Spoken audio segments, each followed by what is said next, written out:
Sessão ordinária de 2024 do Conselho Nacional de Justiça. Cumprimento uma vez mais todos os integrantes do Conselho. Submeto ao plenário a ata da 5ª sessão ordinária de 2024 para aprovação. Já está no plenário virtual, não havendo divergência, declaro aprovada. Também no plenário virtual, submeto ao plenário, aliás, no plenário virtual, agora no plenário físico, as propostas de boas práticas constantes do processo 04081 de 2022, referente ao eixo temático sustentabilidade e meio ambiente, e também submeto as propostas constantes do processo 01409 de 2022, referentes ao eixo temático gestão processual com vistas à publicação no portal CNJ. Não havendo divergência, declaro as propostas aprovadas. Informo que os itens 1 e 7 não serão apregoados por indicação dos relatores.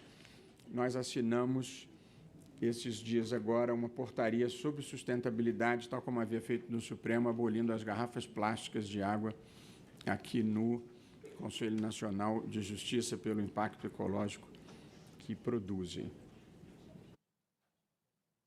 E também estamos pregando a redução máxima da quantidade de papel, de impressões. Embora eu, pessoalmente, não seja um bom exemplo, porque eu ainda gosto de ler as coisas no papel, mas aí procurar, na medida do possível, não imprimir se desnecessário, sempre que possível imprimir dos dois lados. A gente, na vida, deve viver o que prega, né? Mas eu, nesse particular, eu ainda sou um leitor de livros e de peças do papel. É uma questão de geração. Eu leio até jornais ainda. Os meus filhos me olham com ar de perplexidade, como se eu fosse um ser paleolítico. Apregou para julgamento o item 2 da pauta, reclamação disciplinar da relatoria do conselheiro Luiz Felipe Salomão, requerida João Teixeira de Matos Júnior. Suspendo o pregão.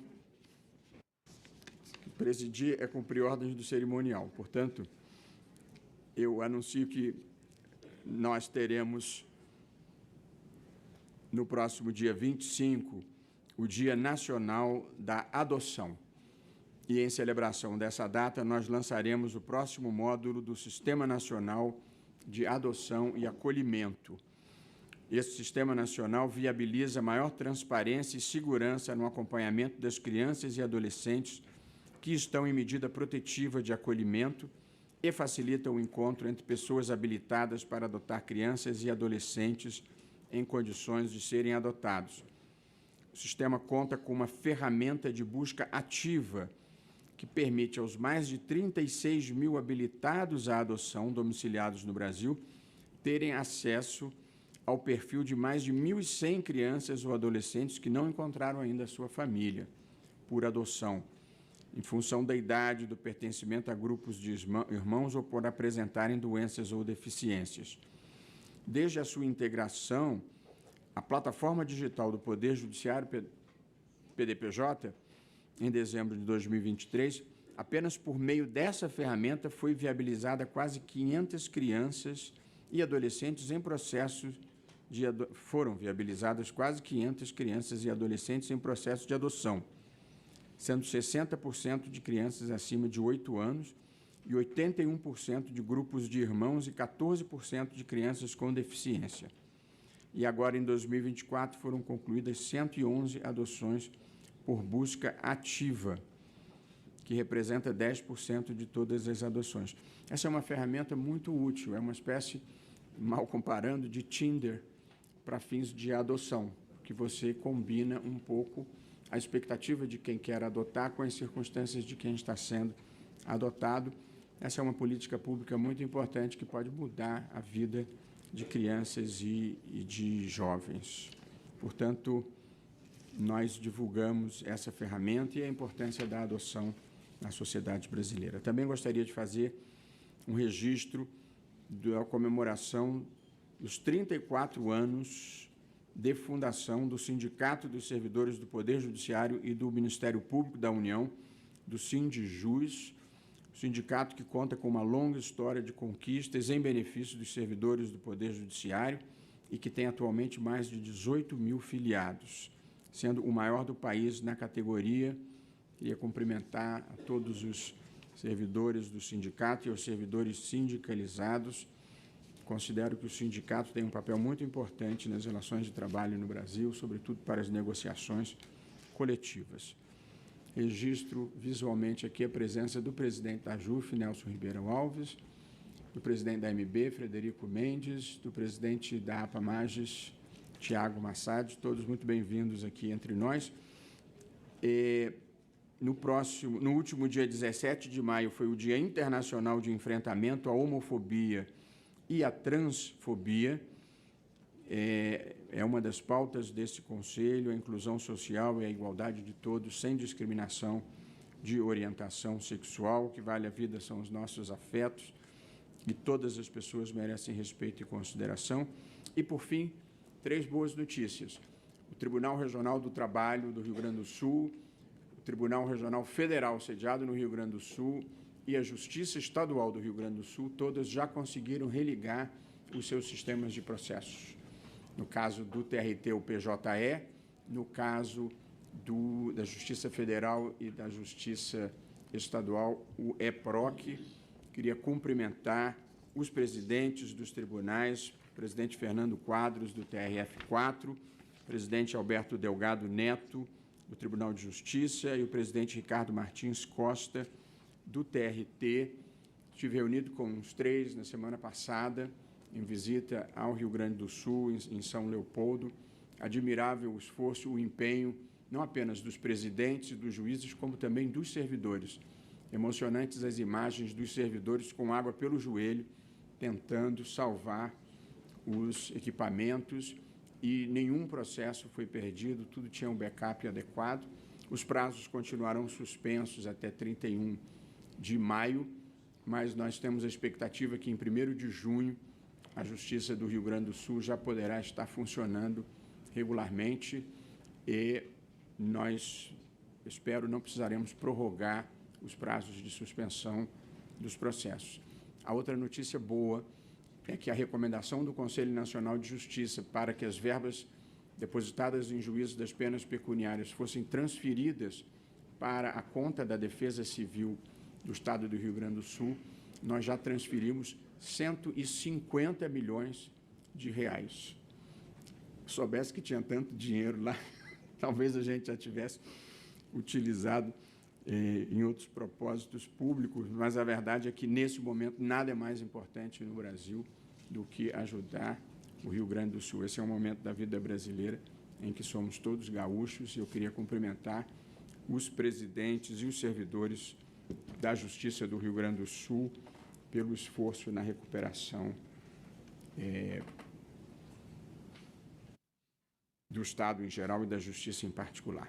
Antes de apregoar o primeiro processo, nós assistiremos um brevíssimo vídeo sobre o tema da adoção. Pode rodar. Que adotar é um ato de amor, você já sabe. Mas já parou para refletir que esse é um laço para a vida toda? No Sistema Nacional de Adoção e Acolhimento, criado pelo CNJ, é possível ter um panorama de como está o cenário no Brasil. Atualmente, mais de 4.700 crianças esperam por um lar. Por isso, na semana em que se celebra o Dia Nacional da Adoção, incentivamos esse ato de amor. Vale lembrar que a família adotiva pode ser formada por pai e mãe, mãe ou pai solo, 2 mães ou 2 pais. Basta atender às exigências previstas na lei. Dê visibilidade para a causa da adoção. A nossa corrente de amor vai chegar em quem mais precisa.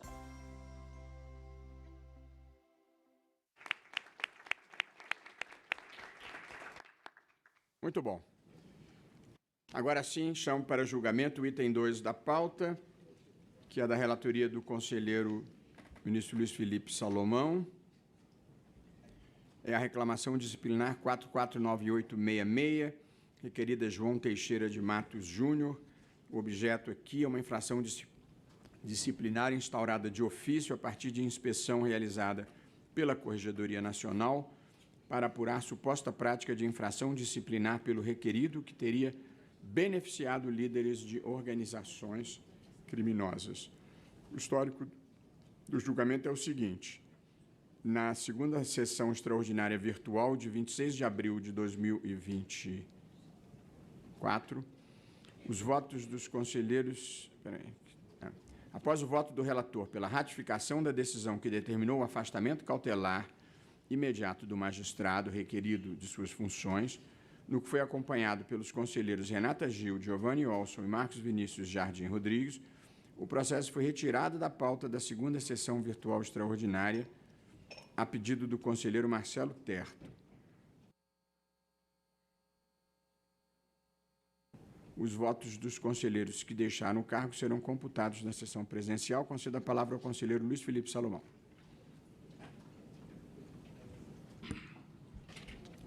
Presidente, sendo essa a primeira oportunidade que me manifesto, cumprimento Vossa Excelência, cumprimento a todos os conselheiros e conselheiras. Um prazer redobrado estar aqui, revê-los, e desejo um ótimo trabalho nessa manhã e nessa tarde para que nós todos possamos enfrentar essa pauta grande. Também cumprimento o querido conselheiro e amigo Guilherme, que chega com toda a sua experiência, um líder associativo, trazendo toda a sua verve aqui para acrescer ao nosso colegiado. Seja muito bem-vindo. Também saúdo e cumprimento os servidores que proporcionam o nosso trabalho e a todos que nos acompanham aqui presencialmente e à distância. Presidente, eu reputo esse caso muito grave porque o juiz que atua perante a VEP tem uma situação muito particular de convivência com uma advogada condenada a 10 anos por corrupção e que atua em prol dessas facções criminosas. Então, é uma situação terrível. Já nas diligências em curso pela Operação Queda da Bastilha, durante a inspeção ordinária que a equipe da Corregedoria realizou lá no Tribunal de Justiça do Amapá, essa situação não passou desapercebida, porque inúmeros servidores, membros do Poder Judiciário, e aqui eu passo a ler o relatório da inspeção que já foi homologada por esse plenário, por receio quanto à segurança, pediram que não fossem formalmente identificados pelos fatos a seguir noticiados. Perdão. Por intermédio dessas pessoas, chegou ao conhecimento da equipe de inspeção a informação de que a esposa do magistrado titular da Vara das Execuções Penais de Macapá estaria envolvida com facção criminosa que agia no interior do sistema prisional do Amapá, inclusive advogando para um dos líderes da facção, chamada FTA, Família Terror do Amapá. Acredita-se, segundo o relatado, que a referida pessoa advoga sem procuração nos autos para o faccionado de alcunha Tio Chico, como forma de não suscitar a suspeição de seu marido, juiz titular da VEP, atuando nas sombras, como uma espécie de lobista nas unidades policiais, prisionais e judiciais em prol dos faccionados. Informaram ainda que há interceptação telefônica autorizada pela Justiça, em que a citada advogada figura como interlocutora com Tio Chico e diz que a pizza seria grande porque o juiz é fofinho. Foi informado que, no processo que envolve o Tio Chico, o juiz da VEP declarou-se suspeito por motivo de foro íntimo, mas isso só ocorreu depois de muito ter decidido nos autos, inclusive quanto à soltura dele. Ele permaneceu solto um bom tempo, agora voltou a estar recolhido num presídio federal.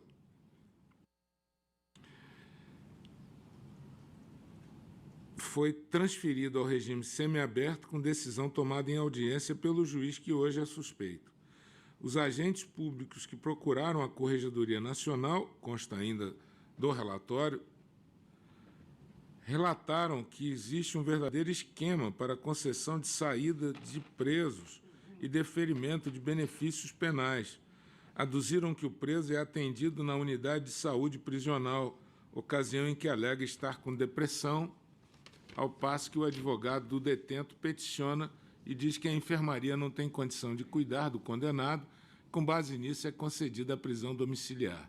Relataram que foram levantadas conversas no celular com quebra de sigilo autorizado, em que a mulher do magistrado orienta o preso tio Chico a fazer esse itinerário para conseguir o benefício.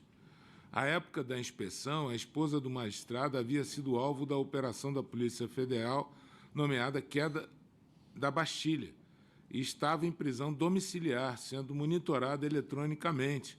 Operação essa na qual estariam envolvidos um delegado da Polícia Civil e outros advogados, que chegaram a ser presos por ordem judicial, encontrando-se também em monitoração eletrônica à época da visita.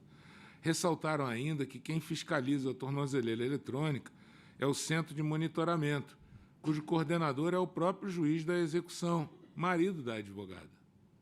Relataram que o problema é antigo.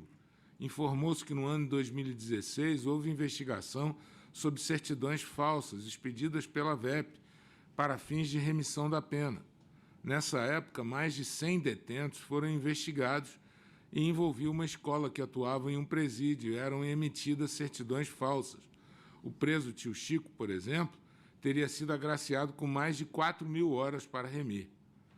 Por fim, foi informada a equipe de inspeção que a Procuradoria-Geral do Amapá representou criminalmente contra o magistrado da VEP em dezembro de 2022, mas o procedimento não teria recebido nenhum andamento até então. Foram entregues documentos à equipe de inspeção que estão acautelados e constam dessa correição. O magistrado titular da VEP foi ouvido e apresentou sua versão, que também está registrada em arquivo próprio e acautelada nesta pasta. A versão dele, fundamentalmente, é de que não reside mais com essa advogada, o que veio desmentido por a última diligência que a própria polícia fez no âmbito da ação penal, do inquérito penal, com base nas antenas de celular, onde, recentemente, nas antenas, foi detectado que ele reside no mesmo local, com a mesma advogada. Concluindo o relatório, foi dito, diante da complexidade dos fatos, bem como a divergência de versões, sugere-se a aprovação do relatório, com a ressalva de que esses fatos serão apurados posteriormente, que é o que trago aqui para exame desse colegiado. O magistrado informou que estava separado desde 2019 da advogada Ana Carina. Na sequência, Ana Carina casou-se com um policial militar e o juiz voltou para a casa da mãe. Nessa época, ainda persistia atrito com a polícia penal. O magistrado informou que, para completar a renda, Ana Carina começou a advogar na área penal e afirmou que ela não trabalha com Verena, que é a outra advogada citada na operação. Informou que Carina advogava nos processos criminais de conhecimento para o tio Chico, que ela fez uma audiência na delegacia e um dos promotores fez uma exceção de impedimento. O juiz esclareceu que não gerava impedimento atuar nos processos cujo réu era o tio Chico, porque é juiz da execução e não na fase de conhecimento. Mas no processo cujo pedido era para afastar a jurisdição, deu-se por suspeito. Assim, para evitar problemas, o magistrado entendeu ser suspeito para atuar em qualquer outro processo que tenha o nome da ex-esposa. Agora, os processos estão sob o doutor Navarro, substituto legal. Há nos autos controvérsia relevante acerca de julgamentos proferidos pelo magistrado João Teixeira, em benefício de custodiados que, formal ou informalmente, eram defendidos por sua esposa Ana Carina. Em diligências no âmbito da inspeção ordinária da Corregedoria no TJ do Amapá, foi-nos entregue cópia de declaração de união estável entre o juiz João Teixeira e Ana Carina, com início em 13 de setembro de 2022, período que ele dizia que não convivia mais com a advogada. Em consulta aos autos, extraem-se indícios de que o magistrado pode ter proferido decisões em benefícios do apenado Éric Lucena defendida em tese informalmente por Ana Carina, tendo em vista que a declaração de suspeição por foro íntimo somente ocorreu em 15 de setembro de 2022. Ademais, o motivo da suspeição manifestada pelo magistrado foi o fato de que a advogada seria sua ex-cônjuge, o que contradiz os termos da declaração de união estável que segue nos autos e cópia no voto que eu encaminhei aos eminentes conselheiros. Nesse particular, há documento a indicar que a advogada Carina, com procuração nos autos, compareceu à central de monitoramento eletrônico do Macapá e apresentou como advogada do interno Eric Johnson para dar cumprimento ao alvará de soltura determinada pelo próprio juiz João Teixeira.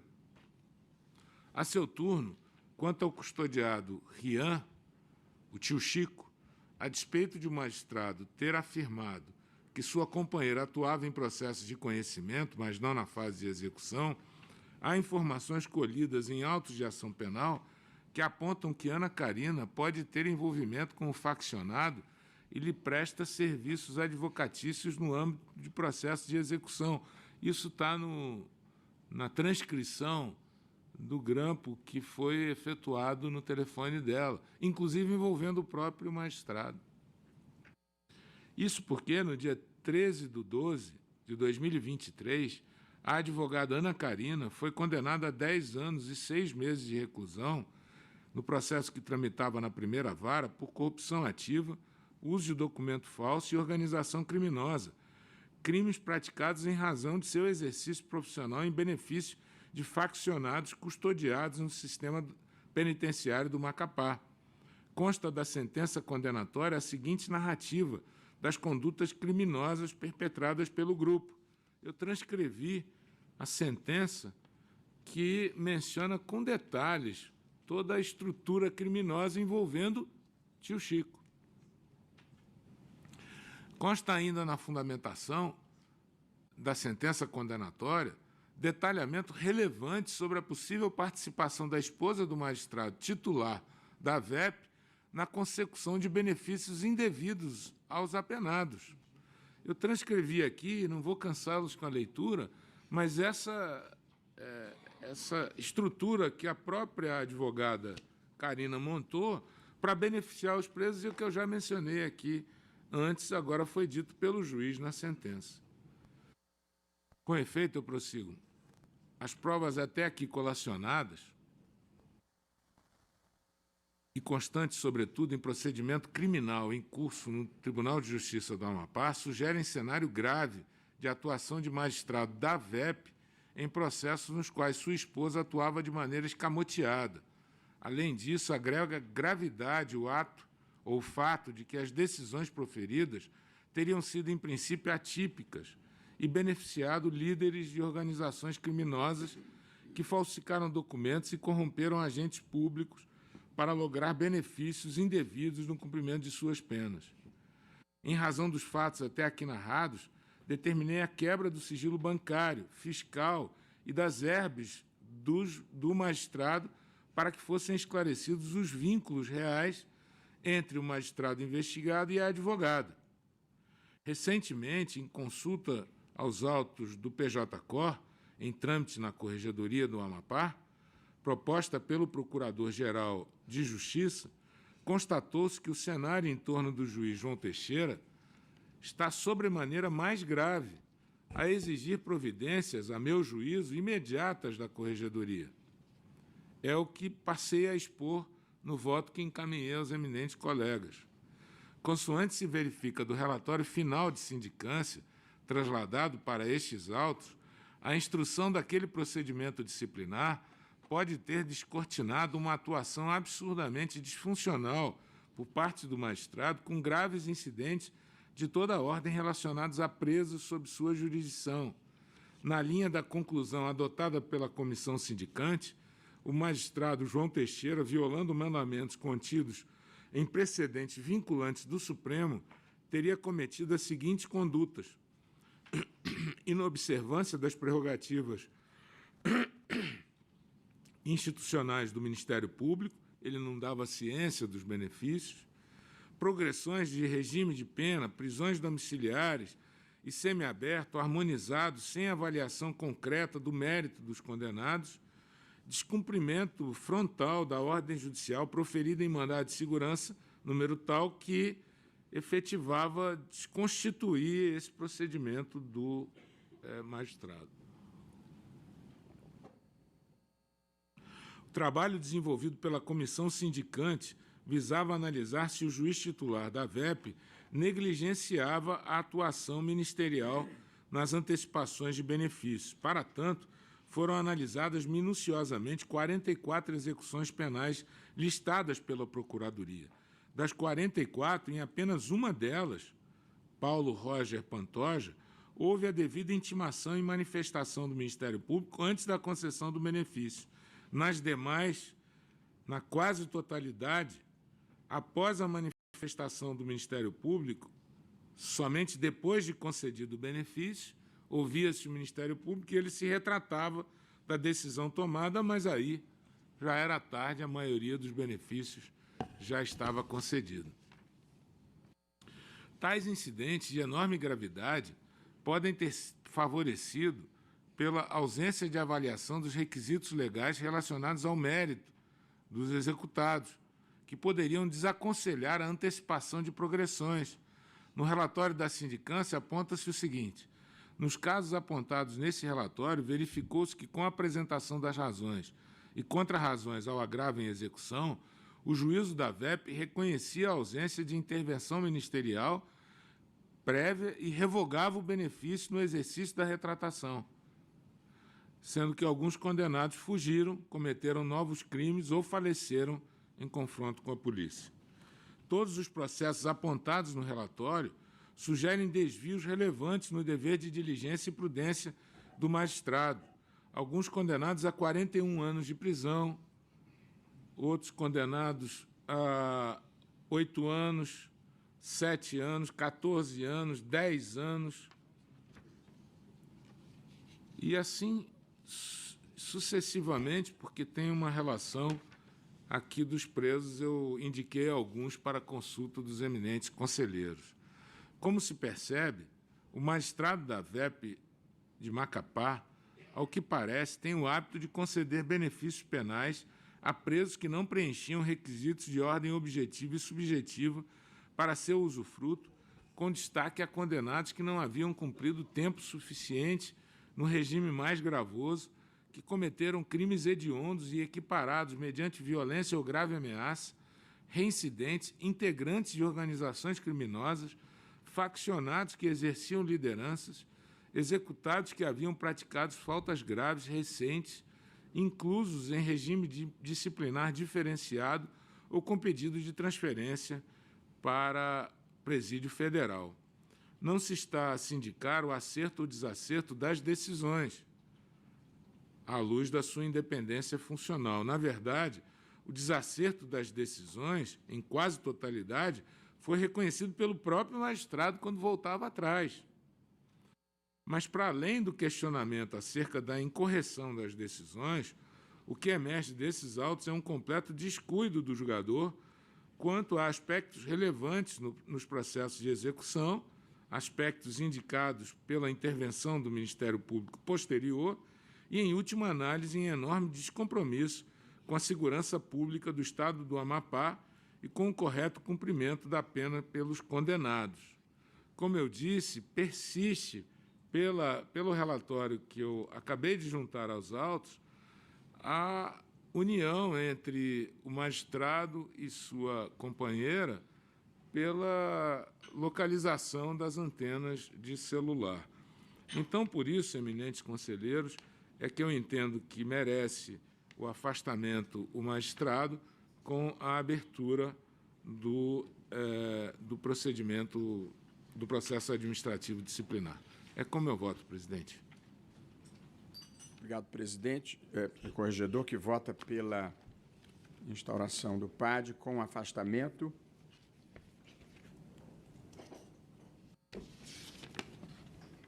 Como os votos dos demais conselheiros, conselheiro Guilherme Caputo Bastos. Estou acompanhando o eminente relator, presidente. Conselheiro José Rotondano. Pois não, presidente, bom dia. Eu cumprimento Vossa Excelência, assim como os demais conselheiros. Parabenizar o ministro Salomão, que nos lindou ontem com a obra muito boa. E, mais uma vez, Sua Excelência coordenando obras e só traz em obras que só trazem para nós grandes ensinamentos. Parabéns, ministro. E eu estou acompanhando o entendimento de Sua Excelência no que toca a esse processo que está sendo chamado a julgamento. Obrigado, conselheiro Rotondano. Como voto a conselheira Mônica Nobre. Bom dia a todas e todos. Também dou as boas-vindas ao conselheiro Guilherme Feliciano. Desejo muitas felicidades aqui. E, senhor presidente, eu estou acompanhando integralmente o senhor relator. Obrigado, conselheiro Alexandre Teixeira. Também, senhor presidente, cumprimentando a todos e todos presentes, senhores e senhoras conselheiros, representante doutor Mansur, doutor José Adonis, todos os presentes, e particularmente falando da minha felicidade de estar aqui na mesma bancada, mais uma vez, com o queridíssimo Guilherme Feliciano, né? Muito sucesso a Vossa Excelência, tenho certeza que o sucesso continuará na trajetória de Vossa Excelência. E, com muita tranquilidade, senhor presidente, eu acompanho o voto do eminente corregedor, que, por si só, esgota muito bem a matéria. Obrigado, conselheiro. Conselheira Renata Gil. Muito bom dia a todos e todas. Eu também cumprimento meu presidente, doutor Mansur, doutor Adonis, secretária-geral Adriana, nosso corregedor, colegas conselheiros, dando boas-vindas ao meu querido amigo Guilherme Feliciano, com quem eu tive a oportunidade de trabalhar na lida associativa durante muitos anos, muito aguerrido, muito competente. A gente fica muito feliz com a sua presença aqui com a gente, ainda mais por toda essa sua feição acadêmica e humanista. Vai contribuir muito conosco. Presidente, com relação ao fato em questão, eu reforço as palavras do próprio corregedor. O relatório foi muito bem elaborado, ele demonstra um descompromisso gigantesco com a segurança pública. Alguns dos presos foram depois recapturados. O corregedor agora esclarece que alguns foram, inclusive, mortos em confronto com a polícia, demonstrando que, num estado pequeno como o Amapá, essa questão foi muito importante, né, na região. Então, eu reforço o voto do corregedor e acompanho categoricamente. Obrigado, conselheiro. Eu estou ouvindo todos os conselheiros, porque é a primeira manifestação do dia e a primeira sessão do conselheiro Guilherme Feliciano. Como vota a conselheira Daniela Madeira? Bom dia a todos e a todas. Cumprimento meu presidente também. Em nome dele, cumprimento todos os conselheiros e as conselheiras. Cumprimento também o nosso corregedor, doutor Mansur e doutor José Adonis, e em nome deles todos aqui presentes. Eu queria também cumprimentar o doutor Guilherme, nosso conselheiro Guilherme Feliciano, que já me tocou com as suas palavras de abertura. Tenho certeza que teremos um coração, sensibilidade aqui dentro do nosso colegiado. Ministro presidente, eu acompanho o corregedor no seu voto e realço também que, durante a inspeção ordinária, isso consta dos autos, que foi feita no Amapá, alguns servidores e membros dos poderes, por receio de segurança, eles pediram para não serem identificados. Então, eu acho que isso realmente é relevante e merece a atenção, por isso que eu acompanho o corregedor.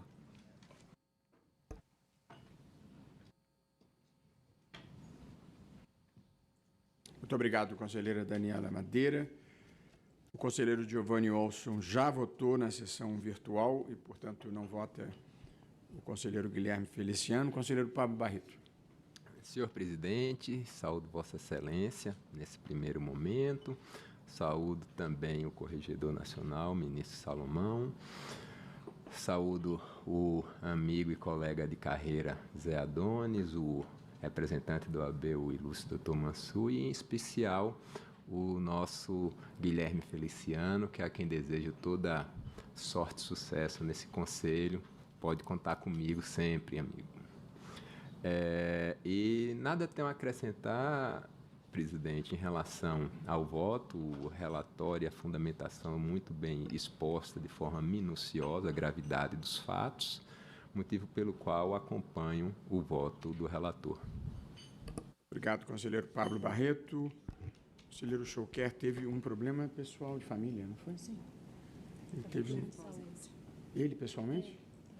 O conselheiro João Paulo Chouquer teve um problema pessoal de saúde e aqui mandamos os melhores votos de recuperação para ele. Conselheiro Marcos Vinícius, da OAB, já votou, representante à época. Conselheira Daiane Lira. Bom dia a todas e a todos.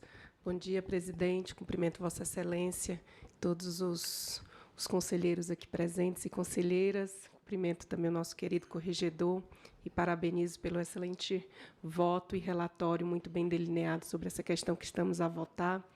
Doutor Adonis, doutor Mansur também, doutora Adriana, e cumprimentar aqui o nosso querido Guilherme Feliciano. É uma felicidade estar aqui com Vossa Excelência.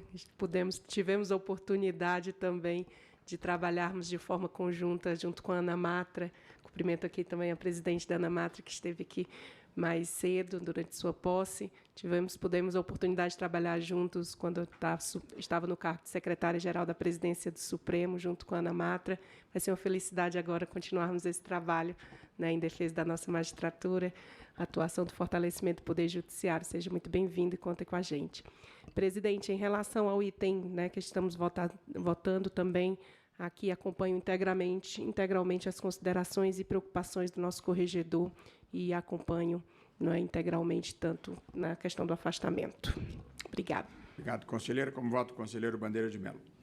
Senhor presidente, eu também gostaria de cumprimentar a todos os presentes, senhoras conselheiras, senhores conselheiros, doutor Adonis, doutor Mansur, senhores advogados e advogadas, desejar a todos uma boa sessão. Senhor presidente, essa condição nova de decano me assusta. E acho que é um péssimo sinal do Estado da República eu ser decano de qualquer coisa, ainda mais do CNJ. Mas, ainda assim, quero dizer que foi uma grande honra introduzir ao plenário o amigo Guilherme Feliciano, de quem sou admirador desde os tempos de Ana Matra, dar-lhes as boas-vindas e desejar que os 2 próximos anos sejam cheios de muitas realizações, sucesso, que já iniciaram muito bem pelo seu discurso de posse. 2 registros mais, presidente, muito rápidos. Em primeiro lugar, gostaria de parabenizar Vossa Excelência. Estive no Rio de Janeiro durante a realização do J20. Achei que foi uma iniciativa espetacular, um evento, de fato, de padrão internacional. Já pude acompanhar alguns e posso lhe dizer que a repercussão, o retorno que tive, inclusive de diferentes delegações que tive a oportunidade de conversar, foi verdadeiramente louvável a iniciativa e a execução que a sua equipe, né, conseguiu pôr em prática. Parabéns, acho que isso é indicativo de que estamos caminhando muito bem, presidente.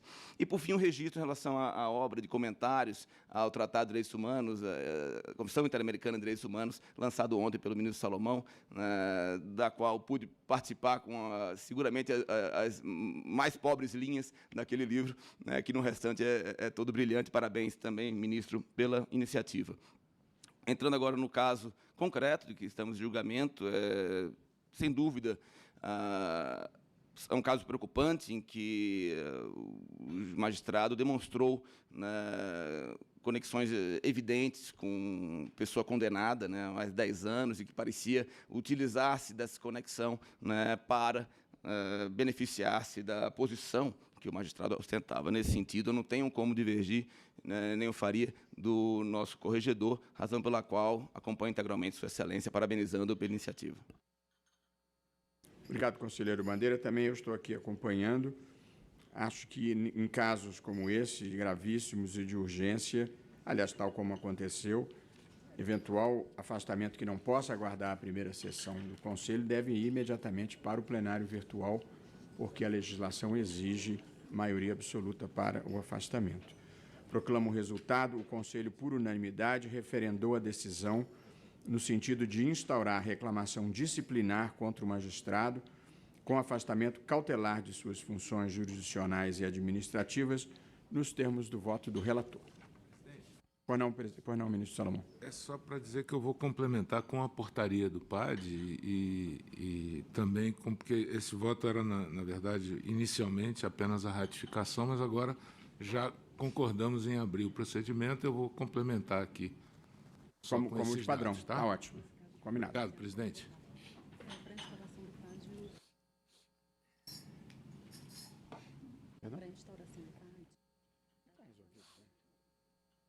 Chamo para julgamento o item 3 da pauta, reclamação disciplinar 1504 de 65, também da relatoria do corregedor Luiz Felipe Salomão, requerida é Luísio Ferreira Vieira. Está interessada a Associação dos Magistrados, é uma reclamação disciplinar após correição extraordinária na primeira e segunda varas de Fazenda Pública de Boa Vista e do Núcleo da Justiça 4.0 Saúde, no qual objetiva a correção apurar suposta conduta parcial do requerido, que teria atuado em benefício de escritório de advocacia específico de médicos, clínicas e hospitais locais em processos envolvendo questões de saúde pública. O processo foi incluído em sessões virtuais, mas foi destacado. Portanto, concedo a palavra ao conselheiro Luiz Felipe Salomão. Presidente, tem sustentação? Aqui não consta. Perfeito. Não. Presidente, eu já tive a oportunidade de, na outra sessão, explicar essa situação envolvendo Roraima. É outra situação grave, desdobramento de operações policiais, aqui não mais envolvendo o juiz da vara das execuções, mas sim o juiz que cuidava da parte de saúde. E uma verdadeira estrutura montada, até aqui é a apuração, que ainda está em andamento, porque essa semana nós tivemos notícia amplamente divulgada pela imprensa de que foi feita uma busca num conselheiro do Tribunal de Contas, no filho dele e no próprio magistrado, aqui o doutor Aloísio, que atuava naquela vara específica para concessão de benefícios na área da saúde pública, com lesão grave aos cofres públicos de Roraima.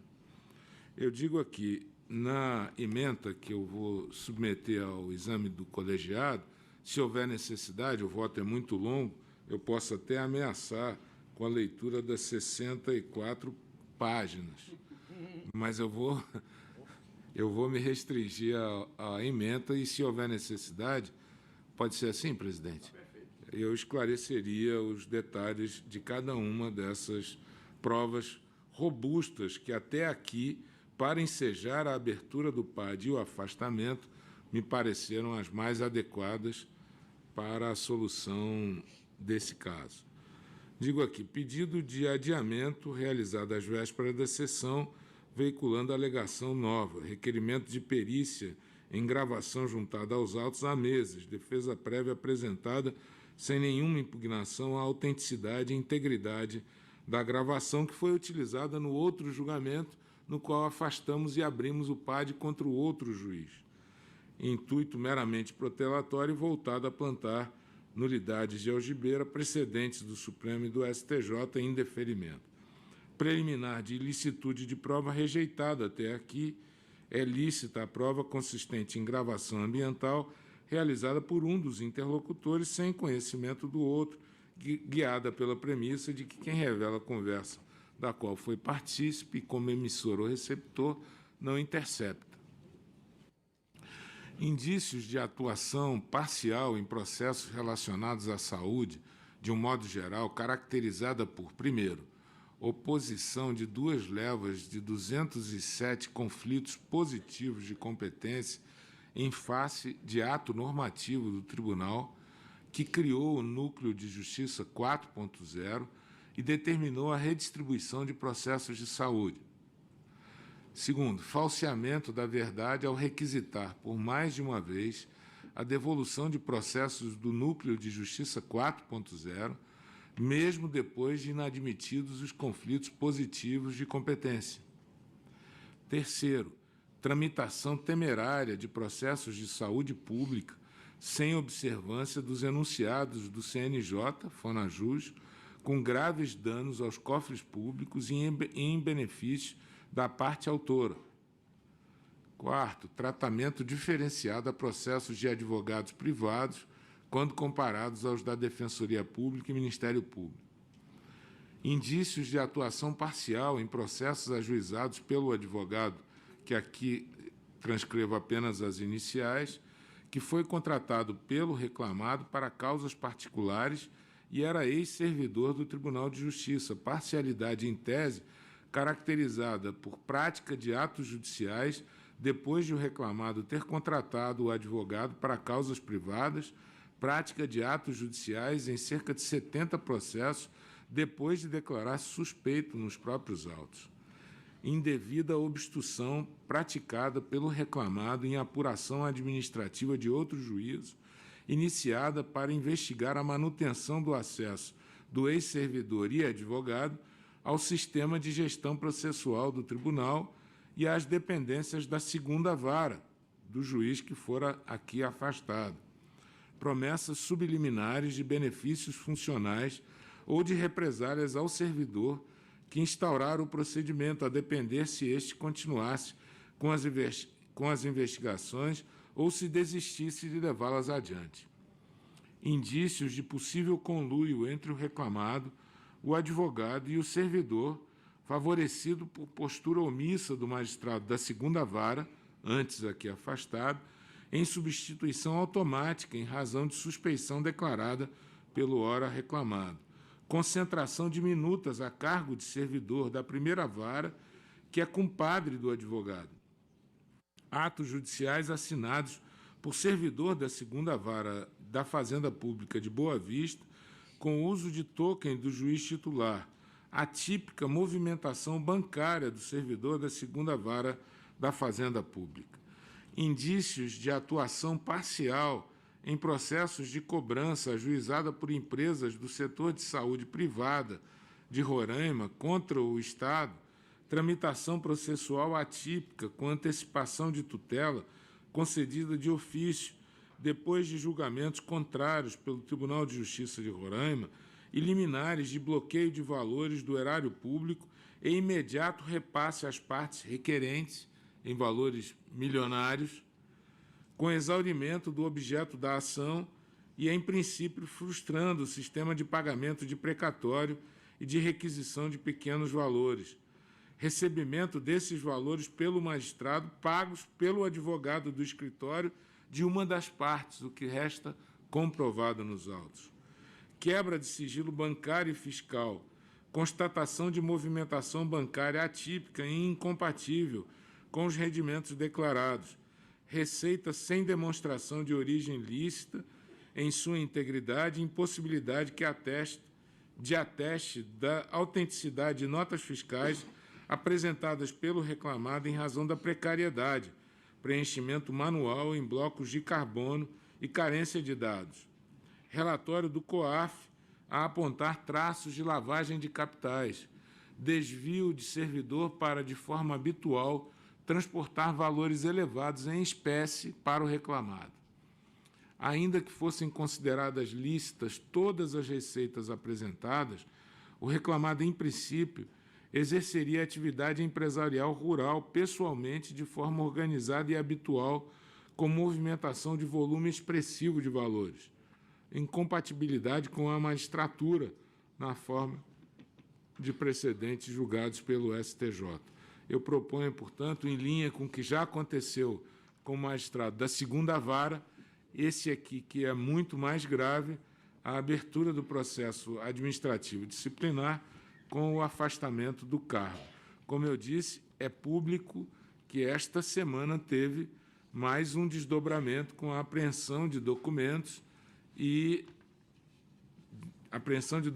do juiz Aloísio, que atuava em conjunto também com o conselheiro do Tribunal de Contas, sempre com essa ideia de desvio de valores aqui atingindo a um patamar superior a 26 milhões dos investigados. É o voto, eminente presidente, pronto para esclarecer qualquer detalhe que precisam os conselheiros. Obrigado, ministro Salomão. Há pedido de destaque do conselheiro Bandeira aqui? Era somente destinado, presidente, a possibilitar ao advogado da parte que usasse a tribuna. Pelo visto, não houve inscrição. Então, não... Muito bem. Indago dos eminentes conselheiros se há divergência quanto ao encaminhamento do corregedor. Não havendo, proclamo o resultado. O Conselho, por unanimidade, decidiu pela instauração do processo administrativo disciplinar em desfavor do magistrado com afastamento cautelar, aprovando desde logo a portaria de instauração do PAD nos termos do voto do relator.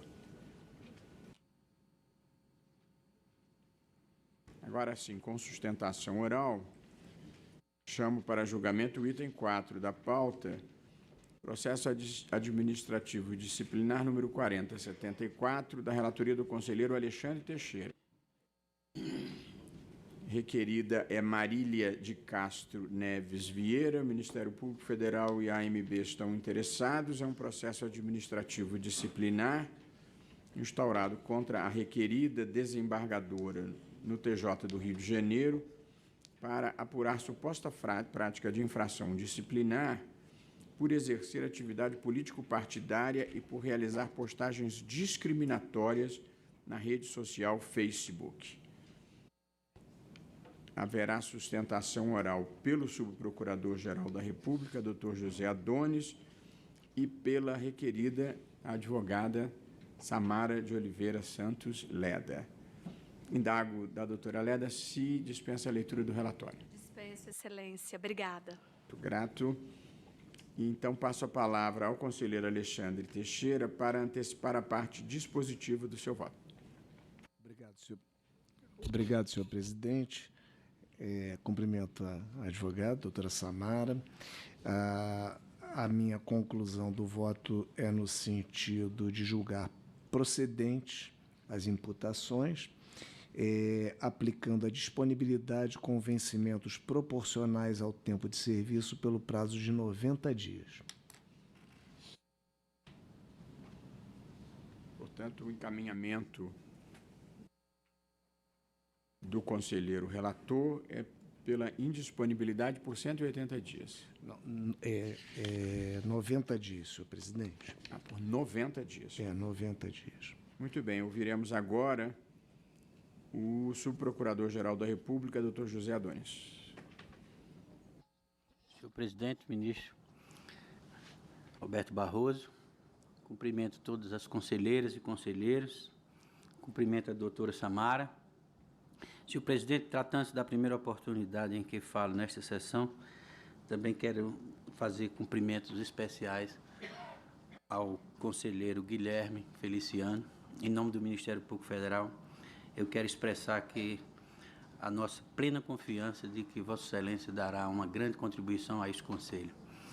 Sabemos que as atividades dos conselhos, deste Conselho Nacional de Justiça, vão muito além desses julgamentos em plenário, em processos disciplinares e de controle administrativo. Os trabalhos muito relevantes se realizam nas comissões e nós desejamos a Vossa Excelência pleno sucesso e toda a felicidade possível no exercício do seu mandato. Senhor presidente, eu inicio a sustentação, neste caso, pedindo todas as vênias ao meu colega que me antecedeu aqui neste Conselho e que assinou as alegações finais, o parecer final do Ministério Público, no sentido da improcedência da imputação neste processo administrativo disciplinar. Analisando este caso, eu cheguei à conclusão de que as imputações postas nesse PAD são mais graves do que muitos outros da mesma natureza que já foram julgados neste plenário e outros que estão ainda em processamento. Portanto, eu, com todas as vênias ao estimado colega, eu vou fazer uma manifestação oral aqui em sentido oposto ao que foi escrito no parecer oferecido ao CNJ pelo Ministério Público Federal naquela oportunidade. Eu digo que as manifestações da magistrada, de que a magistrada fez diversas manifestações ofensivas a honra da vereadora Marielle Franco, covardemente assassinada no Rio de Janeiro. As publicações feitas pela magistrada vinculavam a vereadora Marielle Franco ao crime organizado e atribuía à vereadora a condição de defensora de bandidos. Todos sabemos que tivemos agora a finalização das investigações desse bárbaro assassinato, com o oferecimento de denúncia pelo Procurador-Geral da República contra autoridades com foro no Supremo Tribunal Federal. Então, foram manifestações claramente ofensivas à honra da vereadora que foi covardemente assassinada. Também as publicações continham avaliações negativas em relação à pessoa do hoje deputado Guilherme Boulos, atribuindo-lhe condutas de invasão de propriedades e até de chefe de grupo terrorista. Também havia publicação preconceituosa em relação à notícia de professora com síndrome de Down. Publicação também preconceituosa em relação ao ex-deputado Jean Willis. E, finalmente, uma publicação que expressa uma satisfação da magistrada com o governo da época, de modo que diz ela que não teria Boulos ou CNJ que pudessem aborrecê-la. Essas manifestações, senhor presidente, são incompatíveis com a condição de magistrado. As alegações defensivas, no sentido de que a magistrada foi enganada por notícias falsas acerca dos fatos, eu considero sem relevância, considerando especialmente o tipo de atividade que realiza o magistrado na sua atividade processual. Sabemos que o magistrado analisa provas sobre fatos de modo a reconstruir a história desses fatos no sentido de chegar-se a uma verdade processual possível. Essa é a atividade inerente ao exercício da magistratura. Portanto, é inaceitável que, diante de notícias falsas, o magistrado se ache suficientemente informado para expressar opiniões preconceituosas e ofensivas, como fez a magistrada, ora demandada neste PAD. É bom lembrar que, conforme os princípios de Bangalore, os juízes não renunciam, está expresso nesses princípios de Bangalore, que os juízes não renunciam aos direitos de liberdade de expressão, nem abandonam suas crenças políticas anteriores. Mas o exercício da função exige moderação. O magistrado não deve se envolver em debates públicos que possam comprometer a credibilidade da sua atuação institucional. A liberdade de expressão, como outros direitos fundamentais, não são absolutos.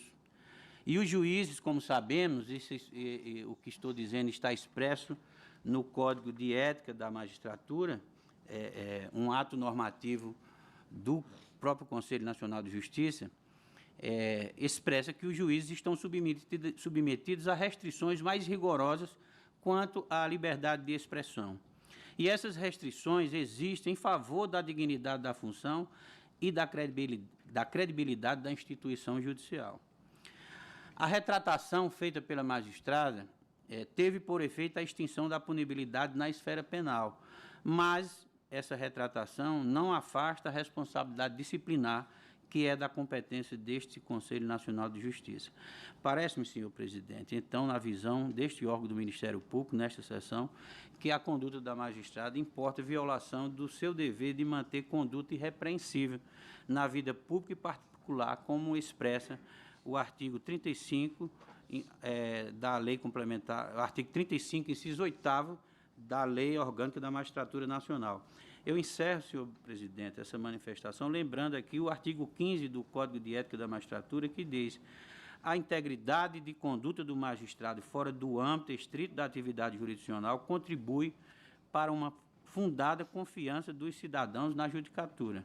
E o artigo 16, o magistrado deve comportar-se na vida privada de modo a dignificar a função, cônscio de que o exercício da atividade jurisdicional impõe restrições e exigências pessoais distintas das acometidas aos cidadãos em geral.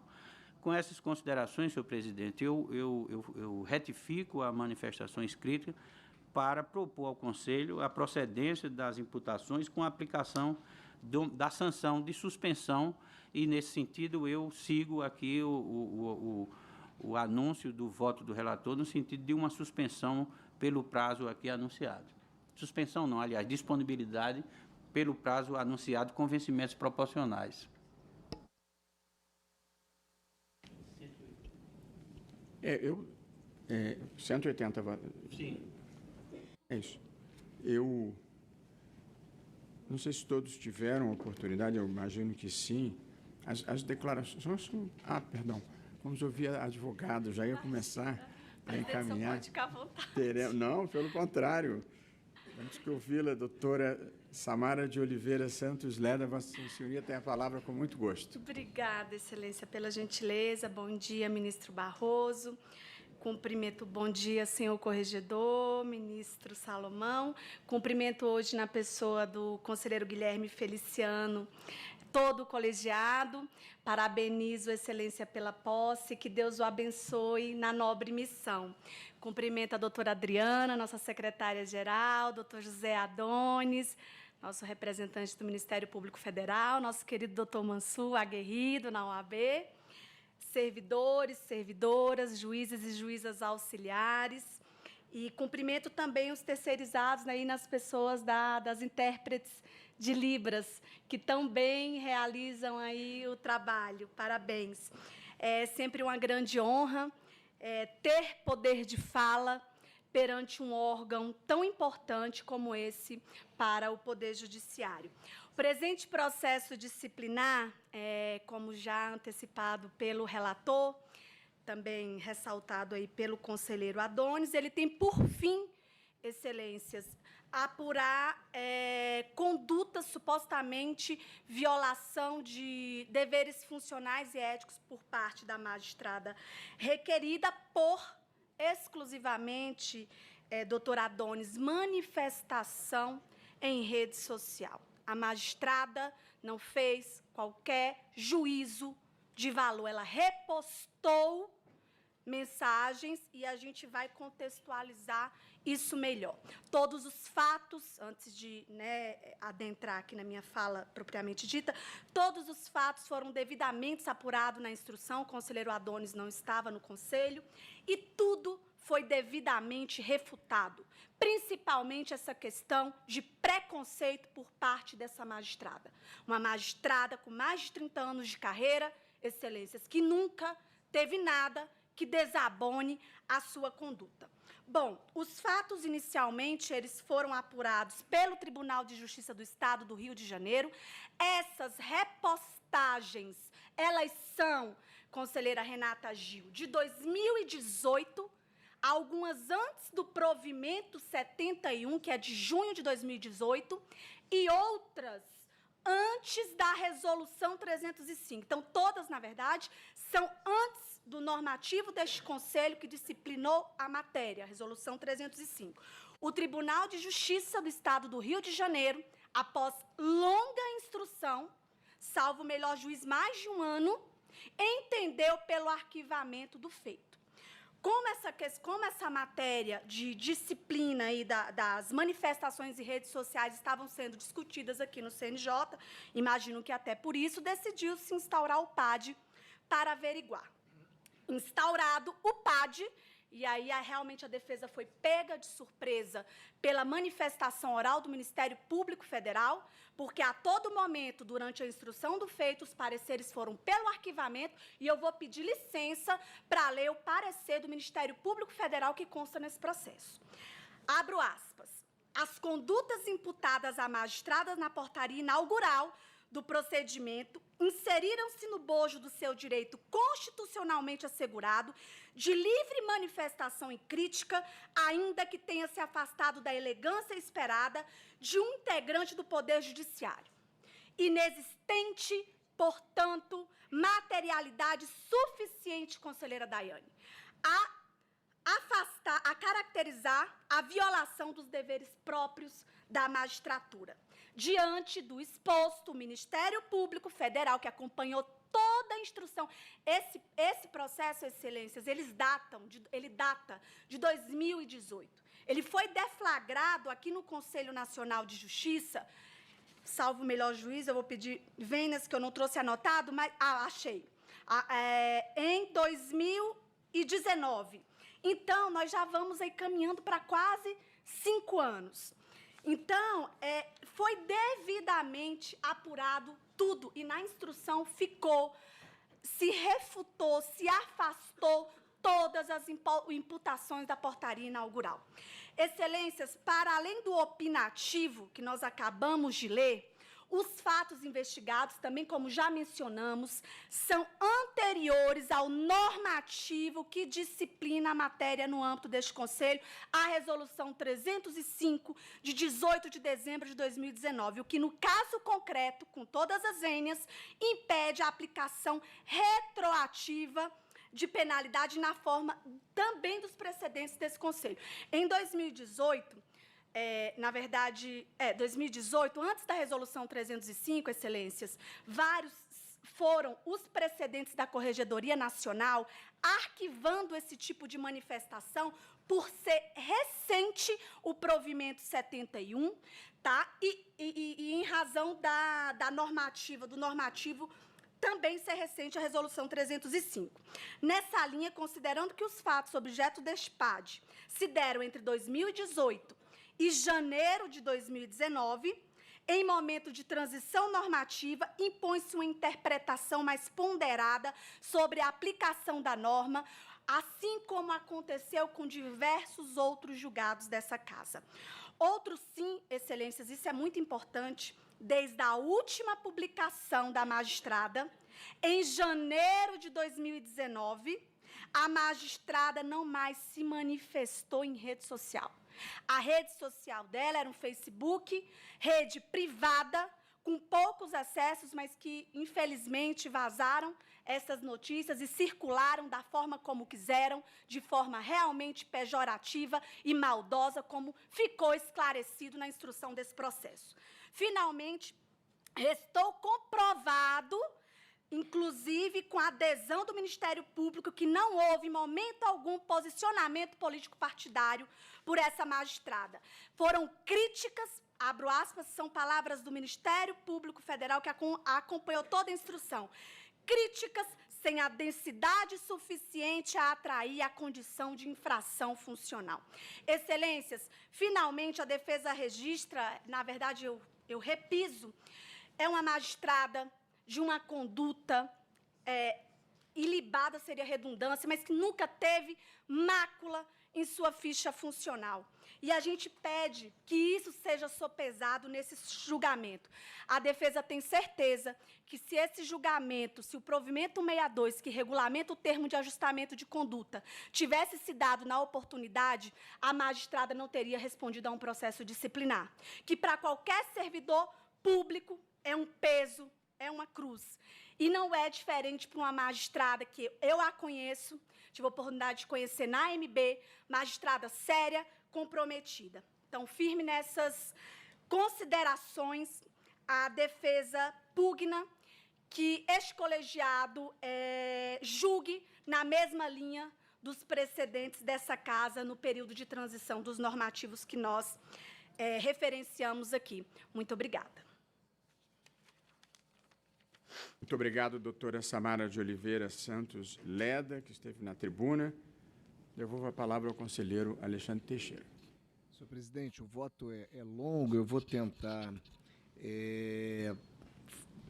me ater aqui aos aspectos mais importantes, mas antes de começar a falar propriamente do voto, e agradecendo, inclusive, a fala da advogada, também do representante do Ministério Público, eu devo dizer aos pares que, com relação ao período de disponibilidade que consta do voto, é uma mera sugestão e eu não tenho nenhum problema de adequar ao sentimento do plenário um prazo diferente, se for o caso, viu, presidente? Então, é algo que eu devo, antes de relatar os fatos, já deixar assentado para a construção dessa decisão colegiada. Bom, O PAD que nós estamos julgando, que o processo administrativo disciplinar, ele foi instaurado por ocasião da sessão ordinária realizada em 24 de novembro de 2020 e decorre da reunião de 6 procedimentos deflagrados na esfera da Corregedoria Nacional de Justiça. Eu penso que é importante e bastante elucidativo aqui eu mencionar a portaria que decorre da formalização da instauração do procedimento administrativo. O artigo 1º diz instaurar, sem afastamento do cargo de magistrado, processo administrativo disciplinar em desfavor de Marília Castro Neves, desembargadora do Tribunal de Justiça do Estado do Rio de Janeiro, pela presença de indícios de que a magistrada deixou de manter conduta irrepreensível na vida pública e particular, adotou comportamento que pode refletir preconceito, adotou comportamento que implica a busca injustificada e desmesurada por reconhecimento social, deixou de comportar-se na vida privada de modo a dignificar a função, cônscia de que o exercício da atividade jurisdicional impõe restrições e exigências pessoais distintas das acometidas aos cidadãos em geral e deixou de manter atitude aberta e paciente para receber argumentos ou críticas lançados de forma cortês e respeitosa, exerceu atividade político-partidária mediante a participação em situações que evidenciam apoio público a candidato ou a partido político, e a prática de ataques pessoais a candidato, liderança política ou partido político, com a finalidade de descredenciá-los perante a opinião pública em razão de ideias ou ideologias de que discorde o magistrado. Deixou de evitar em redes sociais publicações que possam ser interpretadas como discriminatórias de raça, gênero, condição física, orientação sexual, religiosa e de outros valores ou direitos protegidos ou que comprometam os ideais defendidos pela Constituição de 88, ao veicular as seguintes postagens na rede social Facebook pelo perfil Marília Castro Neves. Em 16 de janeiro de 2019, aspas, a tristeza no olhar de quem vai ser recebido na bala depois do decreto do Bolsonaro. Em 17 de 1 de 2019, aspas, é esse o risco que o Boulos e o Stedley e quem mais pretender invadir propriedades correrão daqui por diante. Isso não é uma ameaça nem incitação a homicídio. O que está no vídeo é o exercício do direito à legítima defesa de sua propriedade. Algum jurista especialista do PSOL poderia tentar explicar o óbvio ao moçoilo indignado, fecho aspas. Em 17 de 1 de 2019, Boulos ameaça invadir a casa do presidente Bolsonaro e, quando confrontado com o vídeo, se desculpa dizendo que usou ironia, mas quando ele é o alvo da zoeira, ele se diz ameaçado, fecho aspas. Em 16 de 1 de 2019, como facilmente se conclui, o que Boulos pretende ao me acusar de incitar seu homicídio é apenas promoção de que outra forma não consegue. Que de outra forma não consegue, fecho aspas. Em 17 de janeiro de 2019, na opinião de Reinaldo Azevedo e na maioria da população, Boulos é o chefe de uma facção terrorista e está mesmo muito próximo de oficializar essa condição, uma vez que o presidente Bolsonaro já se manifestou nesse sentido, assim como o vice-presidente general Mourão e o secretário de Segurança Pública, general Santos Cruz. Para que o Brasil volte a ser um país sério e seguro, é preciso que Boulos e Stedley estejam neutralizados e tenham suas condutas reconhecidas pelo que realmente são, criminosas. Fecho aspas. Em data não especificada. Estou tão feliz com o novo governo que não tem bolos nem CNJ que me aborreçam. Se esse é o preço a pagar por um Brasil novo, decente, eu pago de bom grado. Fecha aspas. A linha G, em resposta ao post de Paulo Nader, datado de 16 de março. A questão é que a tal Marielle não era apenas uma lutadora, entre aspas. Ela estava engajada com bandidos. Foi eleita pelo Comando Vermelho e descumpriu compromissos assumidos com seus apoiadores. Ela, mais do que qualquer outra pessoa, aspas, longe da favela, sabe como são cobradas as dívidas pelos grupos entre os quais transacionava. Até nós sabemos disso. A verdade é que jamais saberemos ao certo o que determinou a morte da vereadora, mas temos certeza de que o seu comportamento, ditado por seu engajamento político, foi determinante para seu trágico fim.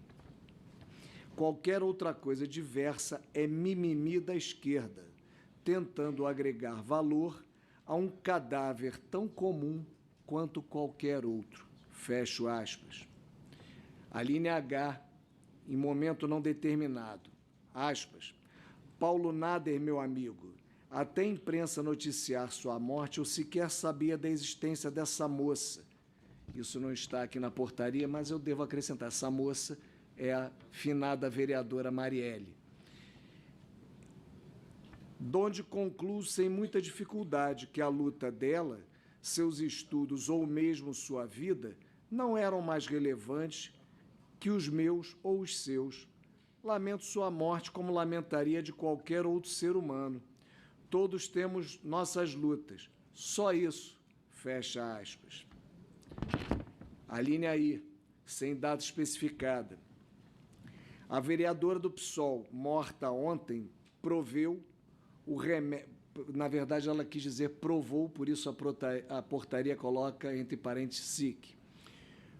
Proveu o remédio que receitava a todos nós. Notabilizou-se por defender bandidos e está sendo pranteada heroína.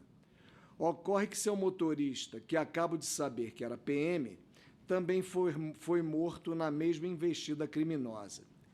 Quem chora pelo PM morto? Qual era o nome do PM morto? Politizar a morte do PM, que eles, entre aspas, nem sabiam ser PM, não interessa à esquerda, né? Fecha aspas. A linha J, sem data especificada. Meu marido disse que eu não poderia falar isso, mas não disse que eu não podia adorar quando os amigos dissessem, fecha aspas. Em 12 de março de 2018, às 10h03, aspas. Estão presentes indícios de que a magistrada deixou... Perdão. É isso. Estão presentes indícios de que a magistrada reclamada deixou de manter conduta irrepreensível na vida pública particular. Bom, ainda é portaria. Esse homem veste... Não, perdão, deixa eu puxar aqui de novo. Em 12 de 3 de 2018, às 10h03, esse homem veste-se como Napoleão e acredita piamente que é Napoleão. Ele é Napoleão. Esse homem veste-se como uma mulher e acredita piamente que é uma mulher. Fecha aspas. A linha L, em data indefinida, comentando a notícia de que, aspas, o Brasil é o primeiro país a ter uma professora portadora de síndrome de Down. Aspas. O que será que essa professora ensina a quem? Pontos de interrogação multiplicados por 4. Esperem um momento que eu fui ali me matar e já volto, tá? Fecha aspas. Essa é a portaria. Primeiro aspecto é uma questão de ordem. Eu estou determinando o levantamento do sigilo com base na nova dicção do artigo 25A do regimento, da resolução do CNJ 536, que altera o regimento interno e não é o caso de se manter sigilo em relação ao processo. Então, o primeiro aspecto, senhor presidente, demais conselheiros, é que eu estou determinando o levantamento do sigilo. Há algumas prefaciais, uma primeira de não conhecimento, o pretexto, em suma, é o da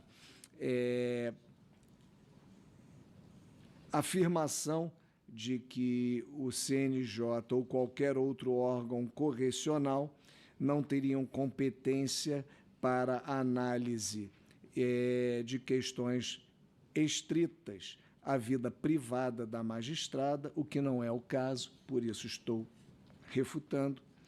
Segundo aspecto, é uma pretensão de arquivamento monocrático e sumário, que eu também estou rejeitando, até porque a deliberação no sentido da abertura do procedimento foi do plenário. Quanto ao mérito propriamente dito, o primeiro aspecto que eu quero deixar registrado é que não há nenhuma controvérsia em relação aos fatos, né? Não se coloca em dúvida que o conteúdo e a autoria das postagens são da magistrada, nem que o perfil Marília Castro Neves na rede social Facebook seja dela. Então, o aspecto que nos cabe aqui nesse momento é simplesmente qualificar esses fatos que foram objeto de averiguação por parte da portaria e aferir se, de fato, eles implicam em algum tipo de infração. O voto é imenso, senhor presidente, o voto é imenso e mesmo em homenagem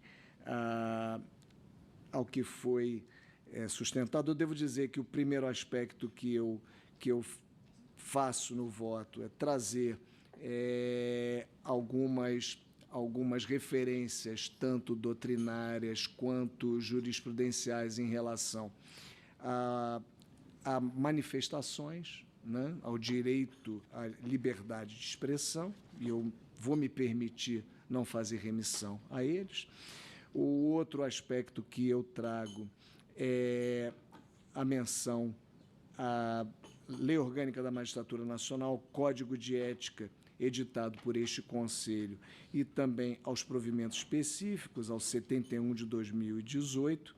Faço menção, inclusive, a um voto de Vossa Excelência que, quando questionada a juridicidade do provimento 71, por meio do mandado de segurança 35.793, refutou a cautelar, a pretensão cautelar que havia sido formulada e, por fim, em 25 de novembro de 2021, acabou por denegar a segurança. Então, não há nenhum óbice à aplicação do referido provimento.